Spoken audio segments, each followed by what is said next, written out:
All right. So this is the part where you set the tone for the review by telling me how much I'm going to have to defend here.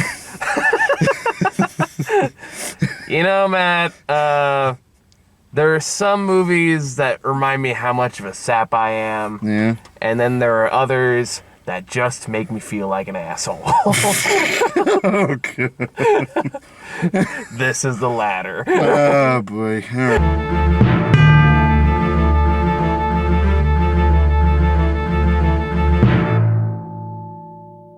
Okay. So, let me preface this. All right. I have never seen West Side Story, the musical, like in any form. Mm-hmm. This is my first time experiencing it. I don't have any personal attachment to this story. Okay. I get the general gist. It's Romeo and Juliet, but like in the 40s. 50s, but yeah. Yeah, close. Well, in the general area. It's notoriously controversial play. Yeah. And even like whether or not it should exist in modern times is kind of one of those things up for debate, and not something we're going to go into today because I don't know enough about it. All right. So that being said, everything about it plays to Stephen Kane's. Not Stephen Kane's. Stephen's. That would have been a very dark musical. I know. Right? I would love to see a Stephen King musical. That'd be wild, actually. Like it plays to Steven Spielberg's strengths. Mm-hmm. Everything about it is exactly the kind of movie he's wanted to make for like the last 10 years. Yeah. So like everything in that way is exactly the way it should be. Mm-hmm. I don't like the story. Yeah, that's fair. Yeah. The story.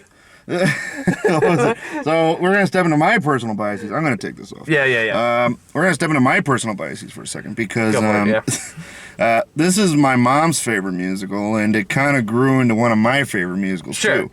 However, I will not say it is without fault. Yeah.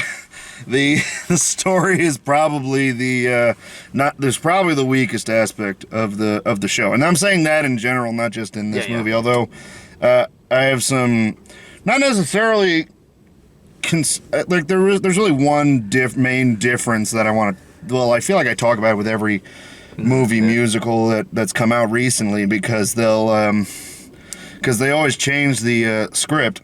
Oh, yeah. But they don't change the songs to go with it, so there are some lines in the songs that don't make sense anymore. Sure. I mean, I'd actually be curious to know what the difference between the play and the movie are. Well, I mean, they switch around a lot of the songs. For instance, "Cool" happens after Riff dies. It's like I would say let's save that. I Feel Pretty happens before. Yeah, that was a weird. Yeah, position. Like, it really felt like a Bambi moment where Bambi's mom gets shot, and then it's let's save that before we get more into spoilers. Fair enough. Before we get too much into the nitty-gritty. It's a musical from the 80s. Well, I've never seen it, so technically from the 60s, if we're being fair. Okay. Because I was Googling it while I was watching the movie, and the first movie adaptation came in 1967. Oh, okay. You got me there. There you go. Mm-hmm. And that's also a movie I'm going to be making some comparison to. Sure. I mean, that's inevitable, I think. But yeah. Yeah. I assume the basic conceit is the same between the movie and the play. Yeah, the movie. Yeah, it actually, like, as far as movie musicals go, it actually kept a little closer to the source material than other movie musicals have. I was actually kind of pleasantly surprised by that. Yeah, and like I said, it's Steven Spielberg. He's been kind of going more schmaltz for the last 5 or so years, and this, a movie like this is practically tailor-made for what he's wanted to do for, like, the last, his most recent films. Yeah. So, all the singing's great, the choreography's great, the cinematography's great. Oh, it was absolutely fantastic. I loved it. The camera work was all fantastic. None of that is up for, none of that is in dispute. Oh, yeah. I was actually, I know I was griping about Cool being in a different place, but the way they did it actually was, like, I'd probably say even better than it was in the first one. Like, I actually really liked this development, and it actually kind of made sense for essentially what Tony was trying to do. Yeah. But again, for those who don't know what West Side Story is, just to give a general overview before I can kind of get into my biggest gripe of the film. Okay. And again, preface this by saying this is something that only bothers me. I'm not. I mean, you might be surprised once you say it out loud, because I think I know what you're talking about. You probably know where I'm going with this. Yeah, carry on. So this movie is basically about two rival like factions, like the Puerto Ricans and the Irish. Like in well, they were just white in the. It's mostly Irish. It leans Irish, but yeah. They imply that they don't necessarily make that explicit, but it's what's implied. I was just thinking back to the earlier movie in the '60s where there's actually a line where Riff says, we chased the Irish out of here, and maybe there is that. But honestly, yeah, they didn't include that there, so it definitely leans Irish in this. Either way, they're white boys. Whiteys. Yeah. Whiteys, which they draw a lot of attention to. Good, they should. Oh, yeah. Again, they handled that pretty well. I will say that. I assume some of it's updated.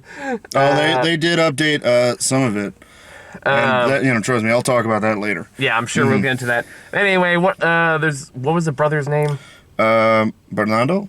Not Tony's brother. Oh, not his brother, his friend, Riff. Oh, Riff. Okay, I thought they were brothers. Nope. So this guy, Riff, leads like this gang called the Jets, who are the white boys in town, who are basically trying to take ground from the Puerto Rican Grids, who are led by Bernardo, who's this boxer, who has a sister named Maria. Tony and Maria meet at a dance. Tony is like this white boy who just got out of jail. He's working at this old woman's drugstore. Yep. That I guess she's Puerto Rican who married a white boy. That's one of the new additions. Yeah. Which is fine. She's one of the few characters I liked. Yeah, actually, yeah. But anyway, they go to this. They'll go to this dance, which is a prefix for a rumble, which is I guess like a gang fight, basically. Yeah, pretty much. And while they're there, Tony meets Maria. They immediately lock eyes. They have a weird mating dance behind the bleachers. Before they even know each other's name. They had some real makeout lights behind that bleacher, too. Yeah. I was like, why are the lights pointed here? Because they know this guy was up to something. They know who's going behind the bleachers. And then they fall madly in love and decide that they need to be together, but then being together causes rifts between the two rival factions, and then they go fight each other, and then the Jets and the Sharks. And then it's just Romeo and Juliet, pretty much from there. Yeah, except Juliet lives this time. That's the spoiler. Just ruin the end of West Side Story. How dare you? Next thing you tell me. You got me. Next thing you tell me King Kong ends. Oh, you never heard? Don't tell me. I've been saving it. Okay. But anyway, now. All right. I think you know where I'm going with this. Yeah. But a good feeling where you're going with it. The play in general, and this is one of those things I know the movie couldn't really do much about. So it's one of those things I'm not holding it against the film all that much. But it's the same issue I have with like Les Mis or Sweeney Todd or a lot of other classic musical Broadway shows that came out around that same time. Yeah. Is I hate that trope. that trope of we just met and we're madly in love, and the entire rest of the play is going to hinge on this fact that you totally buy into this. Yeah. And it's not so bad like in Les Mis or like Sweeney Todd, because there are like other story elements around it that are just like it's not about that, but this is about that. Yeah. For a good chunk of the movie. And I already get mad when like a Rent-A-Comedy does like the whole 3-day trope where they fall mad, like they hate each other and fall madly in love with the 3-day period. Yeah. This isn't even that. This is literally just over 24 hours. Yeah. It's a hell of a bad day. So the entire time, every time they go like, oh, we're madly in love with each other, like, no, you're not. You're just horny. You just want to bang. That is the entire reason. Which I'm gonna throw at you is also extremely Shakespearean. I know. To Romeo and Juliet. I know. It's been over 100 years. We know now better. We know better now. I can't fucking stand that trope.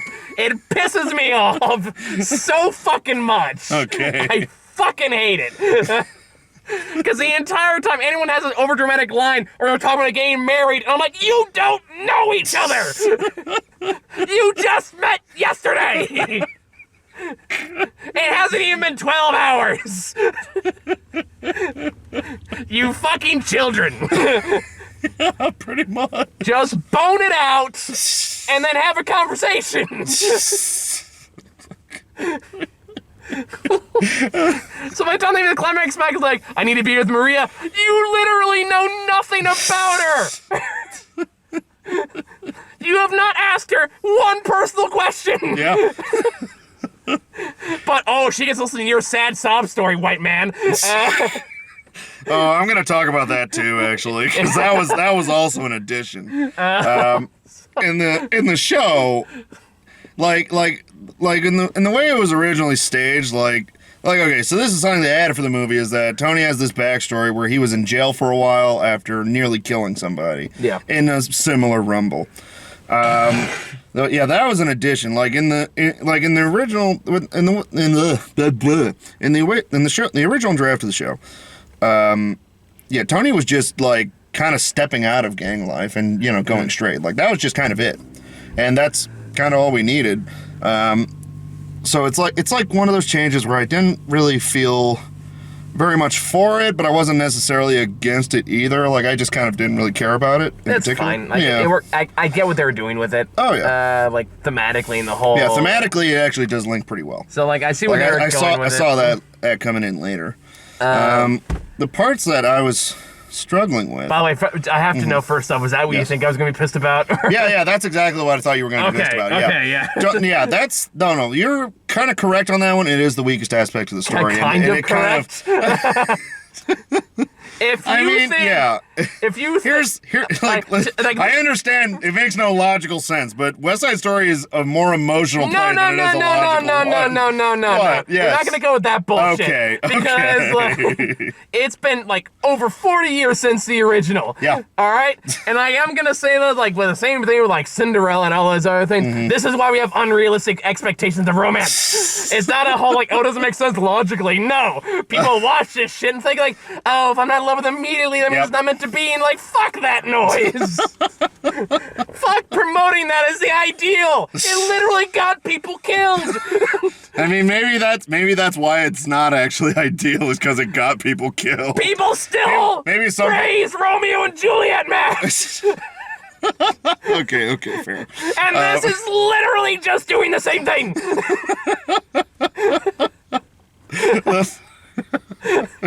I mean, yeah. Like I'm 100% right. I feel like there's points I can make, but I feel like you're also not gonna take them well.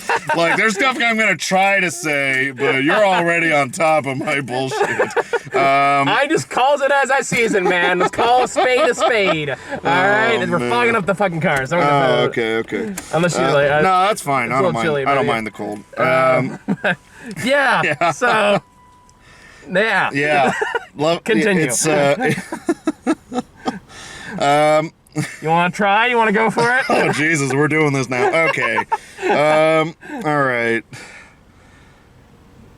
To me, someone who has studied Shakespeare and someone who also has seen this musical more than a couple times, it's not necessarily a love story so much as it is a cautionary tale about reckless love in a bad situation.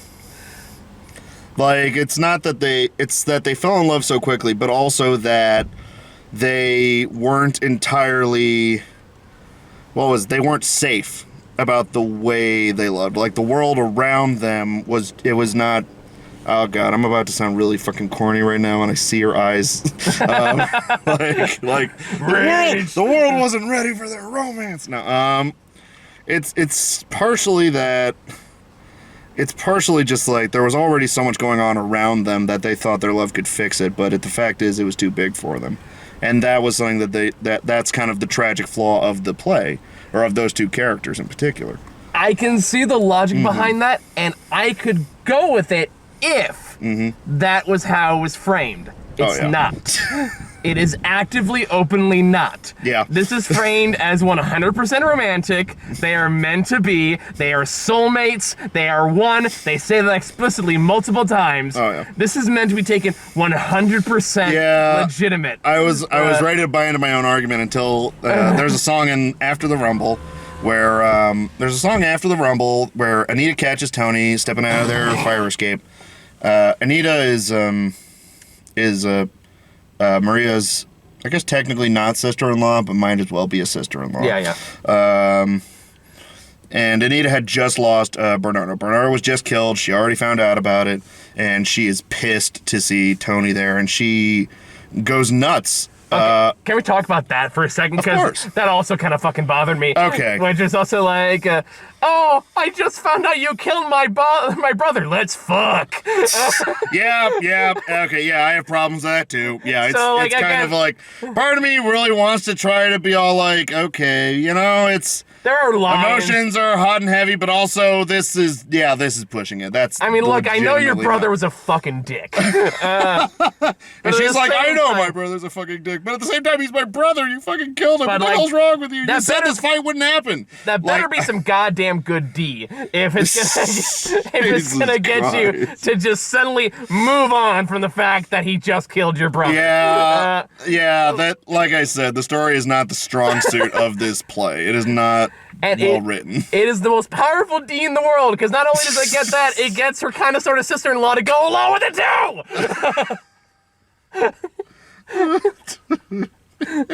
I mean, to be fair, she wasn't singing about his dick. She was singing about love. There's not love. It's just dick. Yeah. That's what it is. Can we put that on the thumbnail? It's not love. It's just dick. Just I would get flagged so fast. You would get flagged. Okay. What if you put asterisks in? Maybe. Okay. Like, censor that. It's not love. It's dick. Sure. Why not? We just made a video. We just talked about horny nuns like a video ago. God. Yeah, I don't really have much to justify here. Yeah, the story's definitely the weak aspect, particularly with Maria and Tony. Like, really, it's... I feel like I'm having trouble talking about it even, because it's just like, I know it's bad. I really do.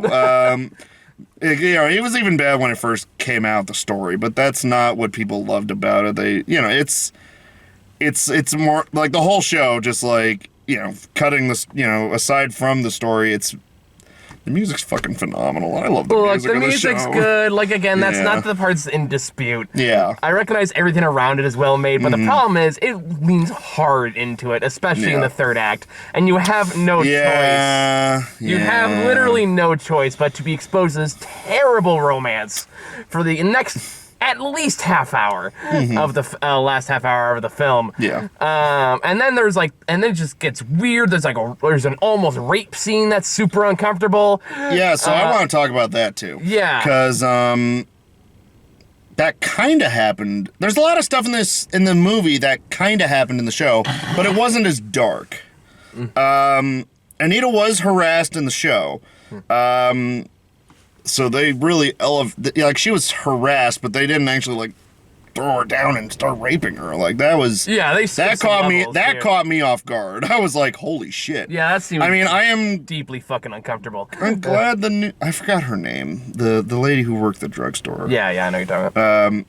I'm glad she called him out on it though, but at the same time, holy shit, wow, yeah, that's. I mean, I know you want to present the white man as despicable, as well you should. Yeah, I mean, honestly, there was a part where somebody was saying what was it? These gringos will kill everything. I'm like, I mean,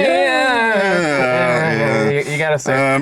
I mean, I will also give somebody credit for having Spanish without subtitles. Yes, I was happy about that. I did like that decision. I thought that was a good decision. Yeah. I wish I knew more Spanish. I know, me too. Makes me want to learn. But it's one of those things where it's not the movie's fault. Yeah. It's really not. And it's if you like the story, you'll like the musical. But for me, that shit is very important to me when I'm going to like a movie, and I just was not rooting for anybody. Yeah, So when it does finally go to the tragic end, I did not care.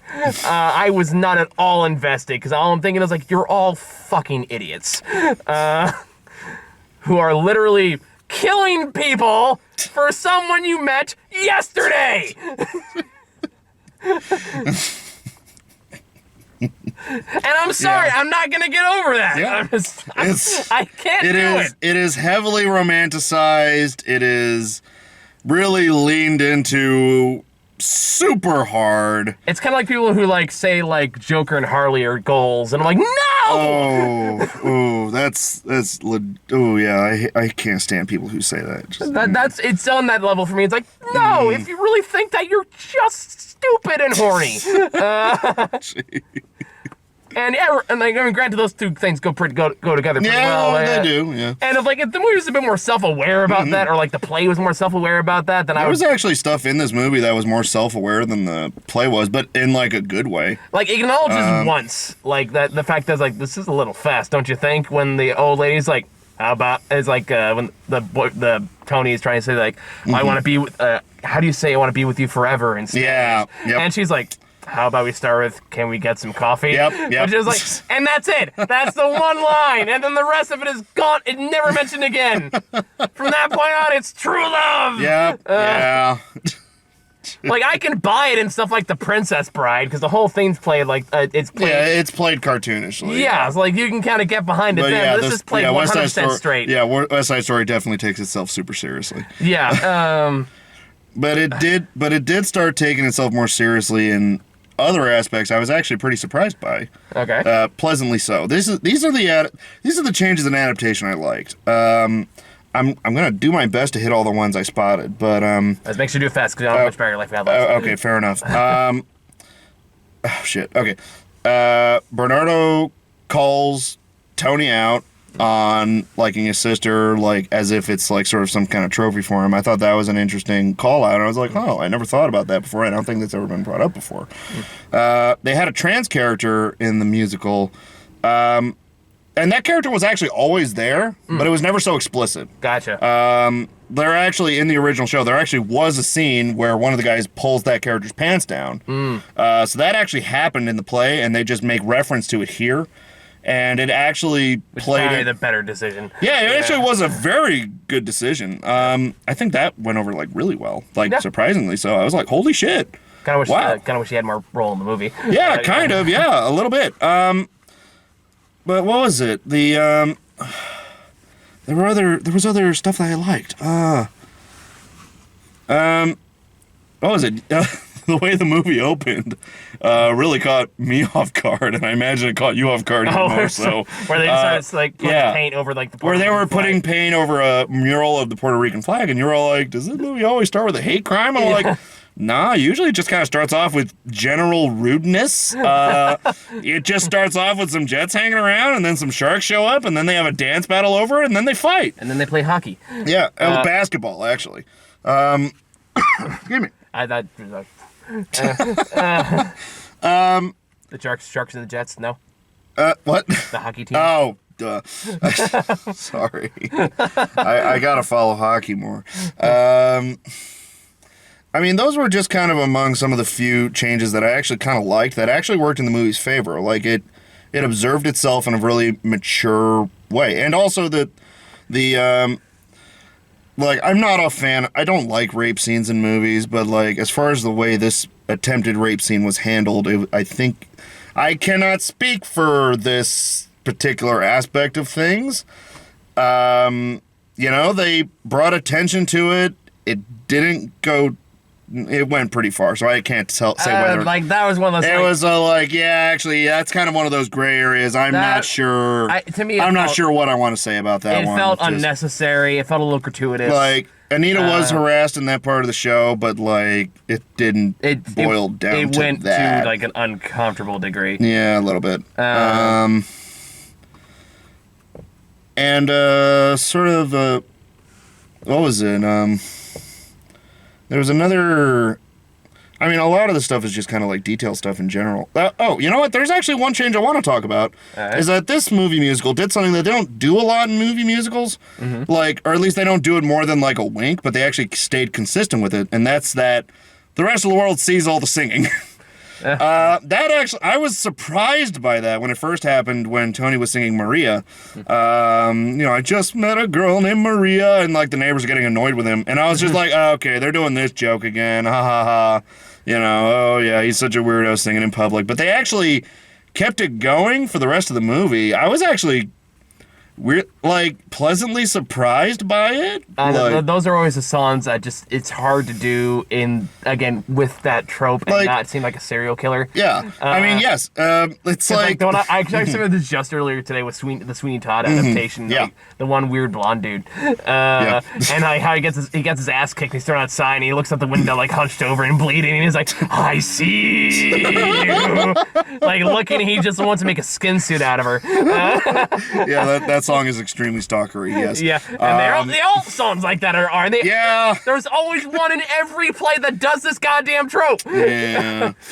Les Mis does it too. I mean, at least in Les Mis, Cosette's romance is kind of in the back seat, but which is the only reason it's acceptable. Yeah. Ish. Yeah. They're both still idiots. Oh, absolutely. But what was it like? Usually, when movie musicals address the singing thing, it's like my thing about singing in musicals is that singing in musicals is kind of like a soliloquy or a monologue in Shakespeare. It's not something that's directly seen by other people. It's just sort of a way to get inside of a character's head without having to go into some really weird metaphysical shit. It's a way for a performer for a character to tell the audience how they're feeling about something, or sometimes they advance the story in ways that they wouldn't be able to show on stage. Musicals pretty much do the same thing with the songs.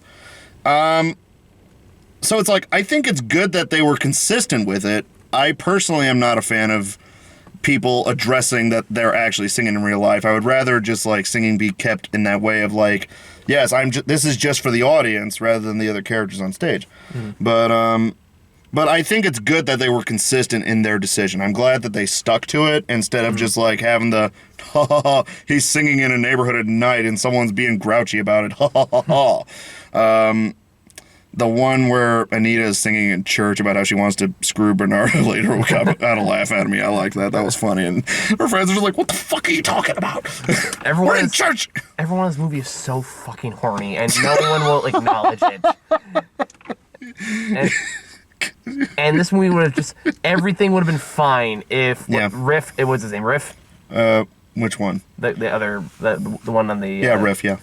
If Rit and Bernardo just kissed, it's actually kind of funny that you mentioned that too, because it's something that's in the other movie that's kind of done a lot in the. It's when I was rewatching the other movie, not recently, but some odd months ago, and I was thinking about watching the way that the two gangs are right behind each other, and then when the police show up, it's all of a sudden it's them versus the police, and I'm just why do you hate each other at all? Yeah. The moment the fuzz shows up, that common enemy is introduced, you're just oh, fuck these guys. We're going to mess with them. And that's what they do. It's always just kind of a bizarre, that's the part that bugs me about the movie. It's just you guys get along great when the fuzz is there. It's always kind of whenever Batman and Superman fight, you're always okay, now kiss. Yeah, pretty much. I feel I would have solved all your problems. Yep. All of you just need to release this sexual tension. Yeah. And just fuck. Make a conga line. Just hold each other. You see, this is where we got to write this fan fiction now. Riff X Bernardo. Just do some cuddling. You can even sing that Cool Boy song or whatever the hell it was while you're doing it. Stay loose, boy. Yeah, it's a pretty good time to stay loose. Grease it, buzz it, easy does it. See, it matches. A little too well. I think the writer was projecting some stuff there. Especially when you have people act 12-year-olds going pew pew down a fucking highway. Rest in peace, Stephen Sondheim. Yeah. He just died. Wow. Yeah, but yeah. God, actually, after I heard about it, my older sister texted me and she was just you okay? I was yeah. I'm okay. It's just I'm a little bummed out. I'm okay. That happened to me when Stan Lee died. I had these 5 people reach out and go, "Are you okay?" Yeah. Yep. That's how I found out. Oh yeah. But anywho, yeah, I mean, I don't really have much to say about the rest of the movie. Like, I honestly, like, it's really just that one thing. Yeah. That, cause everything else is perfectly fine. Yeah. I was actually like, you know, there was a lot of stuff that I really liked about it. Usually I have trouble warming up to movie adaptations of musicals because, like, I don't know, something about the singing or the way that the music's done usually kind of bothers me a little, but it was really good in this. I liked the... I was going to say, really? Because I feel like you're way more forgiving on these things than I usually am. The music was great. The singing was actually also really great. The choreography was fucking phenomenal. I loved the choreography behind Cool. Like, my God. Holy shit, that was good. I mean, I know if I had to watch this or In the Heights again, I'd pick this. Oh, absolutely. Yeah, all the way. Yeah. This was, like, In the Heights, I was like, oh, God, this is slow. But actually, I really enjoyed watching West Side Story. Yeah.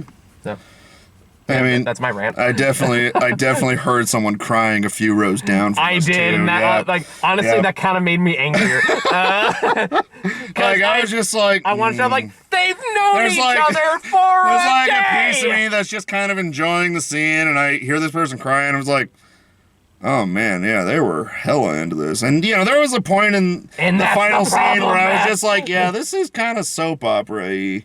Like, a little bit. Like, I'm having flashbacks to my fucking theater classes where, like, Amy Glazer was just like, you know, that's soap opera. You don't do that.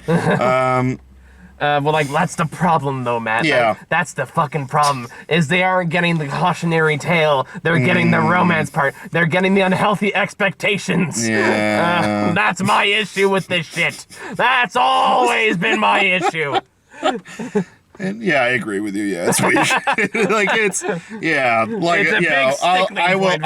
will own up to the story is not good. Yeah. But the way it's done is fantastic, but it's not a good story. Yeah. I mean, it's Steven Spielberg, so he's like, even his clunkiest work is still well made. It's Steven, Sondheim and Spielberg, a match made in heaven. Maybe that was poorly timed. Sorry. I mean, it's his first musical, so like, I'd be curious to see what he could do with a better story. Oh yeah. God damn. Because like, clearly he loves doing this kind of stuff. Man, you know what? I'd love to fucking see Steven Spielberg's Hadestown. I know Hadestown just came out, but I'm like, I have not seen it. Yeah. I think you would like it a lot.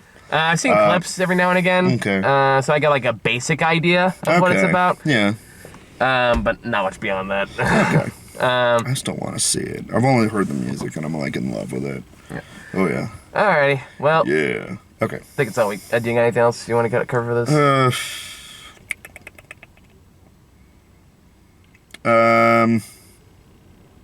Yeah, G. Officer Krupke is also still fun. Yeah. Played by that asshole. Yeah. What was it? Brian Darcy James. My sister's going to be happy to hear about that. But carry on. So, that's all I have personally for this. I got to go home and review Ghostbusters with Ron. All right. And then next week everything comes out. Yeah. So, like, Spider-Man is out tomorrow. Everything, all of the time. Yeah, Spider-Man's tomorrow. I'm going to be there. Yeah. That's going to be fun. Right then, on. like, everything comes out next week, and it's going to be a nightmare. Again, I hate this time of year. Stay strong, Michael. I'm trying. Every year we run the same problem where everything comes out and no one's free. That's one thing I did not miss during the COVID year. Yeah. All right. I think that's all we got. Thank you guys for watching. All right. You have a good one. See you later. Bye.